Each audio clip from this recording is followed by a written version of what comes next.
लड़का जाम हुई ice cream machine को ठीक करने की कोशिश कर रहा था। जैसे ही उसने मशीन के अंदर औजार डाला, उसका हाथ फंस गया और खून बहने लगा। वो दर्द से चीख पड़ा। उसके चेहरे पर पीड़ा साफ झलक रही थी।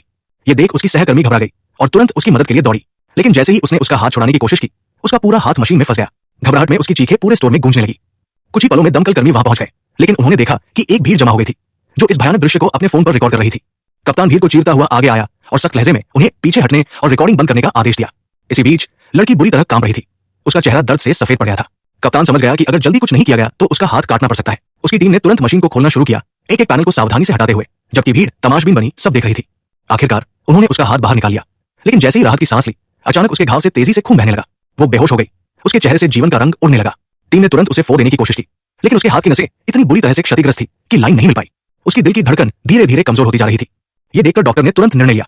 उसने इन्फ्यूजन ड्रिल उठाई और उसके बोन मैरो में सीधा इंजेक्शन लगा दिया, जिससे जीवन रक्षक तरल उसके शरीर में पहुंचा। माहौल में तनाव था, सभी की सांसें थमी हुई थी। कुछ पल के बाद उसकी दिल की धड़कन स्थिर हो गई और उसकी जान बच गई। चारों ओर खड़ी भीड़ अब बिल्कुल खामोश थी। घटना की गंभीरता अब उनके चेहरों पर साफ दिखाई दे रही थी। जो लोग पहले इस हादसे को मनोरंजन समझकर रिकॉर्ड कर रहे थे, उनकी हंसी कहीं गुम हो गई थी और उनकी जगह एक कड़वी सच्चाई ने ले ली थी, जिसे वे अभी अभी देख चुके थे।